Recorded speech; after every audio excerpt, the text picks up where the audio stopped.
दल जैसे है, और एक मशहूर कलाकार जैसे राजू महतो है, रेवती महतो है, ममता महतो, ये लोग जुड़े। वॉलंटियर ट्रेनिंग के दौरान हमने कुछ स्पेशल वॉलंटियर्स को चुना है। नृत्य करते करते हुए साक्षी आम बागान तक बढ़ेंगे। तो बांग्लादेश से भी लोग आ रहे हैं। संभावना इस बार लग रहा है कि हम लोग 1.5 लाख ऊपर लोग होंगे। और भारतीय आदिवासी पार्टी के जो नए विधायक अभी चुने गए हैं राजस्थान के,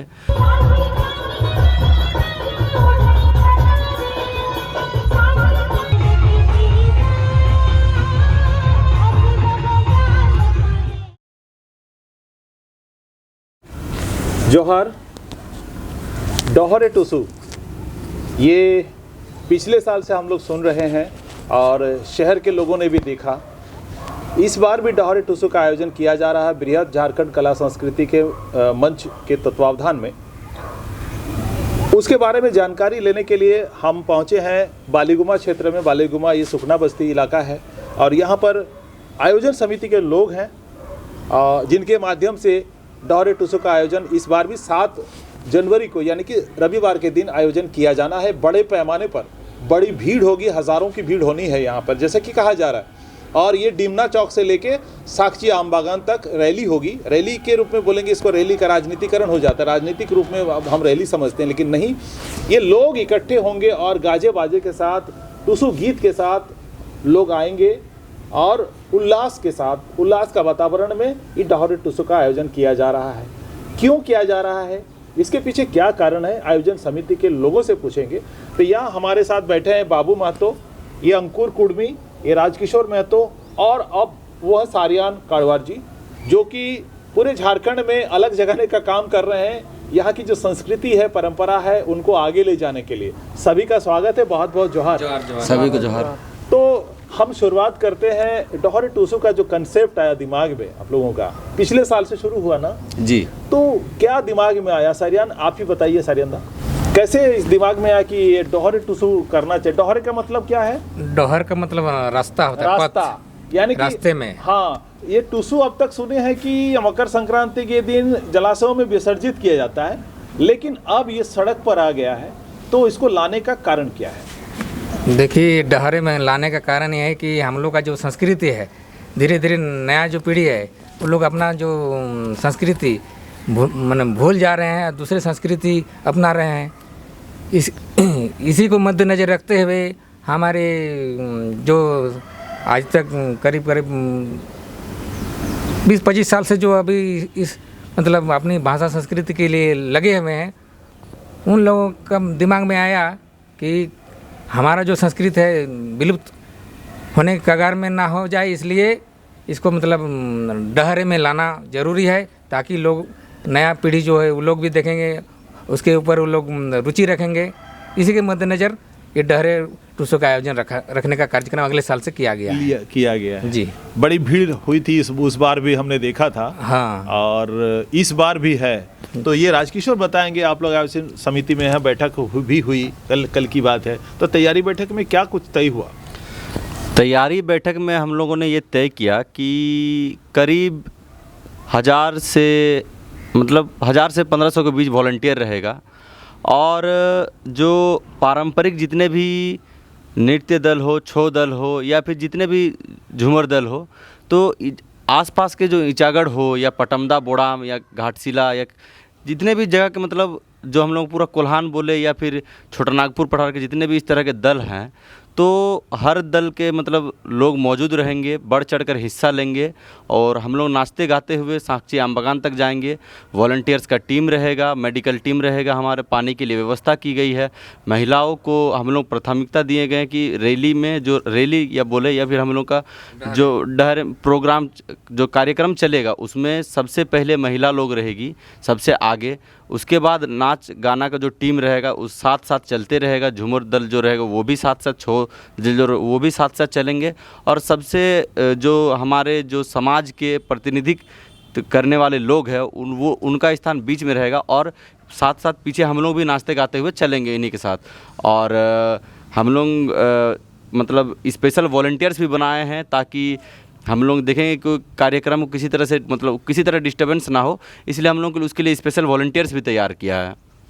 मतलब बहुत ही अनुशासित तरीके से इसका आयोजन करना है। यस, चलिए यही हो, बहुत सफलतापूर्वक डहरी टुसू का आयोजन हो और पूरे शहर के इलाके के लोग भी जाने कि टुसू का महत्व क्या है, ये कितना प्रकृति से जुड़ा हुआ है और कितना निष्ठा से लोग मनाते हैं इसे।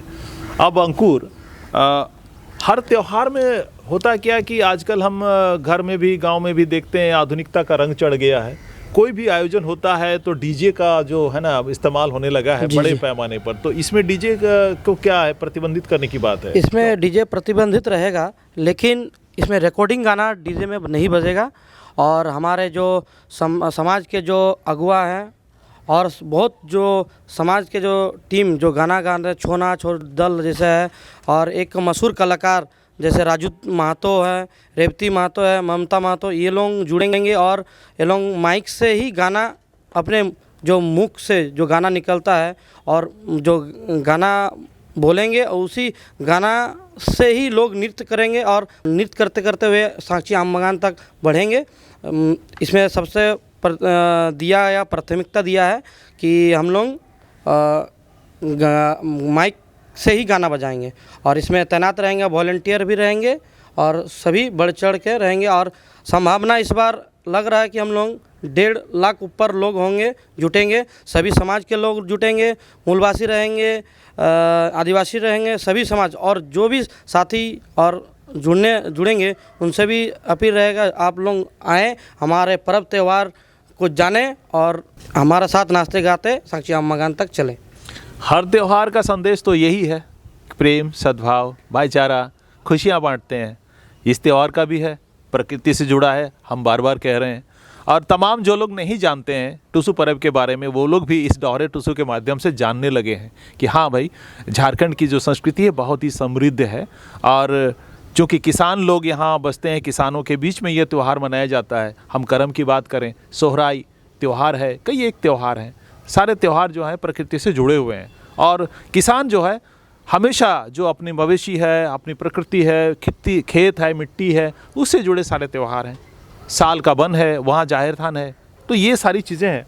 बाबू महतो से भी बात करते हैं, क्या कुछ तैयारी चल रही है? कितने लोग आप अपने स्तर पे कि क्या लगेगा? पिछले साल तो आपने देखा, तो क्या लगता है यहाँ पे जब त्यौहार का माहौल बनता है 7 दिन पहले, मतलब 14 तारीख को आमतौर पर मकर संक्रांति में टुसू का विसर्जन होता है और मेला लगता है, लगातार 1 हफ्ता तक लगता है, कई जगहों पे लगता है। हम जयदा मेला की बात करें, खाखड़ा मेला की बात करें, उधर धनबाद इलाके में कई मेले लगते हैं। सब पूरे झारखंड की अगर बात करें तो मेला का जो मूल कंसेप्ट है, मूल संदेश क्या लगता है आपको, क्या होता है उसका?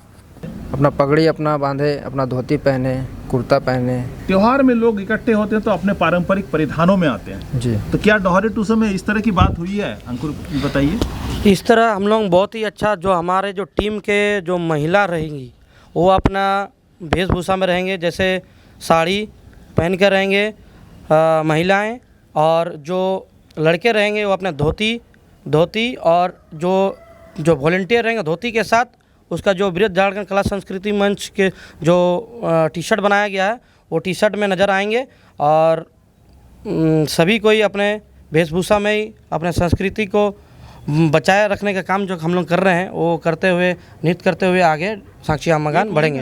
आप देखोगे झारखंड में जहाँ भी जाएंगे, कोई भी त्यौहार की बात करें, आदिवासी संस्कृति में आप जाएंगे तो आपसे संताल समुदाय की बात करें, हो समुदाय है, मुंडा है, उरांव है, सब में देखोगे जो भी त्यौहार है तो त्यौहार में खुल के वो लोग पूरी तरह से पारंपरिक जो ट्रेडिशनल ड्रेस में आते हैं तो अजब सा एक समा बन जाता है, अजब सा वो दिखने लगता है, सुंदर दिखने लगता है। तो ये डहरे टुसू में इसकी शुरुआत हो सकती है क्या? एकदम जी, एकदम। सारिंदा से ज़रा सा पूछेंगे, वो उसका भी एक महत्व, क्योंकि आप अभी भी वो आप पीली पगड़ी पहने हुए हैं, ये एक बड़ी पहचान, आप संदेश भी देना चाह रहे हैं कि हमारी ये पुरखैनी जो परंपरा है वो है ना, उसका महत्व बताइए। देखिए, आदिवासी का एक मतलब वो एक मतलब संस्कृति है कि एक तरह का वेशभूषा में एक तरह दिखे, एक जैसा रहे, लगे नहीं कोई कम और कोई बेसी, सब मतलब समानता जो संदेश वो आदिवासी परंपरा में रहता है। इसलिए एक तरह का वेशभूषा, एक तरह का वाद्य यंत्र, एक तरह का गीत, एक तरह एक साथ एक कतारबद्ध तरीके से एक साथ जाते हैं। यही आदिवासी की परंपरा है, यही मूल संदेश है कि कोई छोटा ना बड़ा, कोई ना ऊंचा ना नीचा, सब में समानता का भाव रहता है। यही आदिवासी का मतलब मूल संस्कृति है। तो वही अब राजकिशोर बताएंगे कितना कुछ उसके लिए तैयारी हुई है कि भाई जिस तरह से अंकुर बता रहे थे कि हम लोग कोशिश करेंगे कि पूरे अनुशासित तरीके से इसका आयोजन हो, जिसमें जो भी कैटेगरी में बांटे गए हैं लोग, जैसे वो वॉलंटियर्स हैं, बाकी महिलाएं हैं, बच्चियां हैं, बच्चे हैं, फिर बीच में जो अपने जो विशिष्ट लोग हैं, फिर बाकी युवा लोग होंगे, तो सबका अलग अलग इस तरीके से बांटा तो गया है। लेकिन क्या लगता है भीड़ में कभी कभी होता है, पिछले साल कुछ ऐसा हुआ कि थोड़ा सा उसमें उसका भेद हो गया था, मतलब क्या बोलते हैं उसको, उसका अनुपालन तरीके से नहीं हो पाया था। तो इस बार उसके लिए क्या अलग से तैयारी हुई है कि भाई नहीं, जैसा हम चाहते हैं उसी तरीके से ही पूरा आयोजन हो, डिमना से लेके आम बागान तक। तो ये उसके लिए ख़ास तौर पे कुछ क्या वॉलंटियर्स को बताया गया है कुछ इस तरह से? बीते दिन कल हम लोग वॉलंटियर्स ट्रेनिंग रखे थे, जिसमें हर प्रखंड के मतलब जो प्रतिनिधि करने वाले लोग थे उनको बुलाया था हमने। और वॉलंटियर ट्रेनिंग के दौरान हमने कुछ स्पेशल वॉलंटियर्स को चुना है, कुछ ऐसे नाम हैं, और वो नाम हम लोग जिला प्रशासन को भी हमने दिया है वो नाम। और अनुशासन को मतलब को पालन करते हुए, अनुशासन को पालन करते हुए हम लोग कोशिश करेंगे कि जो लोग इस तरह शांति को भंग करना चाहेंगे तो एक तो जिला प्रशासन रहेगी ही हमारे साथ, और साथ में वॉलंटियर्स का टीम भी रहेगा, ताकि किसी तरह का अशांति ना हो और रैली आम बागान तक पहुँचे। हमारे जो डहरे टुसू में बांग्लादेश से भी हम लोग जो कुड़मी समुदाय के लोग हैं, वहाँ जो बांग्लादेश में रह रहे हैं, जो भारत बांग्लादेश बनने के बाद कुछ कुड़मी भाई उधर रह गए, तो बांग्लादेश से भी लोग आ रहे हैं। और भारतीय आदिवासी पार्टी के जो नए विधायक अभी चुने गए हैं राजस्थान के, तो वो विधायक भी हमारे साथ इस रैली में जुड़ने के लिए पहुंच रहे हैं जमशेदपुर।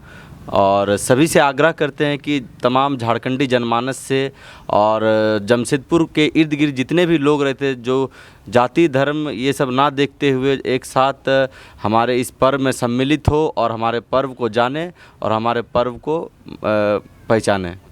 जो जिला प्रशासन से भी कोई आप अपील करना चाहेंगे कि भाई शांति व्यवस्था बनाए रखने में मदद करे अपने तरीके से, जो उनकी भूमिका है?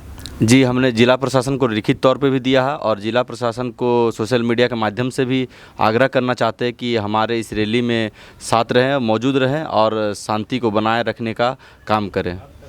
अब अंतिम में सारिंदा आपसे कुछ हम इससे रिलेटेड ही जो बात है, ये पर्व त्यौहार होता ना, अब पिछले कुछ वर्षों से हम देख रहे हैं गोपाल मैदान में मेला भी लगता है 21 तारीख या 22 तारीख को जनवरी में, जहाँ बड़ा टूसू मेला लगता है। अभी जैसे 7 तारीख आप ये कर रहे हैं, 31 तारीख को धनबाद में हुआ, ठीक लगभग एक सप्ताह के अंतराल पर हो रही है, तो इसके पीछे क्या कॉन्सेप्ट है? देखिए, कोई भी चीज़ का मतलब होता है ना, तो ये एक मतलब जैसे कर्म होता है ना, कर्म के पहले ही कर्म गीत गाना शुरू हो जाए, जैसे धन रोपनी खत्म, कर्म गीत गाँव में शुरू हो जाते, एक तरह का रिहर्सल होता है। ये तो मूल पर्व आपका तो मकर में है, उसके पहले ही पूरा महीना तो नित्य चलता रहता है, प्रतिदिन गीत गाती है। हाँ। और ये एक मतलब एक रिहर्सल पूरा महीने चलता रहता है, यही कंसेप्ट है। अच्छा, बाकी जो पर्व के बाद जो होता है वो गलत है। मकर के बाद जो होगा, मतलब 14 जनवरी के बाद जो भी होगा, वो अगला महीना दूसरा पर्व का फिर तैयारी होता है। उसको भी उस पर को लेकर भी कुछ बातें हुई, मीडिया में भी आया कि इसका एक तरह से व्यवसायीकरण भी हो रहा है, वो पुरस्कार रखे जाते हैं, फुटबॉल हो रहा है, वहाँ भी टूसू लेके चले गए, वहाँ पर प्रथम पुरस्कार द्वितीय पुरस्कार करके घोषित किया जाता है, तो क्या ये सही लग रहा है आपको? ना, देखिए, हमारा जो ट्रेडिशनल जो सांस्कृतिक चीज़ है ना, इसमें कोई तो पहले ही हम बता चुके हैं, कोई ना बड़ा ना छोटा पुरस्कार दे रहे हैं, तो इसका मतलब कोई बड़ा हो गया, ऊंचा हो गया, कोई नीचा हो गया, तो इसमें जो सामूहिक समानता का जो भाव होता है वो चीज़ ह्रास का संदेश जाएगा। इसलिए हम लोग में वैसा नहीं है, पुरस्कार बड़ा छोटा नहीं होता है। सबको अगर वैसा कार्यक्रम होता भी है तो उसमें सांत्वना के लिए सबको समान मतलब पुरस्कार दिया जाता है, किसी को बड़ा नहीं, किसी को छोटा नहीं। चलिए, ये सही बात जैसा कि मुझे लग रहा है आपने कही है, इसी तरीके से होना चाहिए। और पर्व के बाद तो कोई इस तरह का टूसू को लेकर आयोजन शायद गलत है। वो खैर जैसा आप भी बोल रहे हैं, क्योंकि आप रिसर्च भी कर रहे हैं इस पर, क्योंकि पर्व के बाद तो समापन हो जाता है सब कुछ। समापन जब विसर्जन आपने कर दिया टुसु का, तो फिर तो अगले ही साल आएगा अघन संक्रांति के दिन। जी तो फिर टुसु मकर संक्रांति के बाद टुसु का अस्तित्व तो नहीं रहना चाहिए। ना, ये एक बात है। फिर अगला महीना हम लोग का अलग पर्व का शुरुआत अलग पर्व की शुरुआत हो जाती है। ये नया साल आता है माघ महीने के पहला दिन, नया साल आता है, नया साल, फिर हम लोग का दूसरा पर्व का शुरुआत हो जाता है। तो खैर अभी डहरे टुसु की बात सारी तैयारी हो गई है, जैसा कि अभी राजकिशोर बता रहे थे, अंकुर बता रहे थे, और आपने तो सारे इसके इतिहास और महत्व के बारे में बता ही दिया। हम उम्मीद करते हैं कि ये डहरे टुसु का जो आयोजन इस बार बड़े ही तामझाम के साथ बहुत बड़े पैमाने पर हो, सफल हो, और लोग झारखंड की कला और संस्कृति को बहुत अच्छे तरीके से जाने डहरे टुसु के माध्यम से। यही हमारी तरफ से शुभकामनाएं। आप चारों का इसमें जुड़ने के लिए बहुत बहुत धन्यवाद।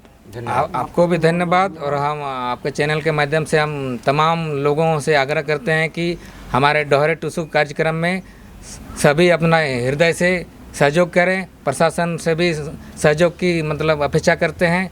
इसी के साथ झारखंडी हुल जोहार।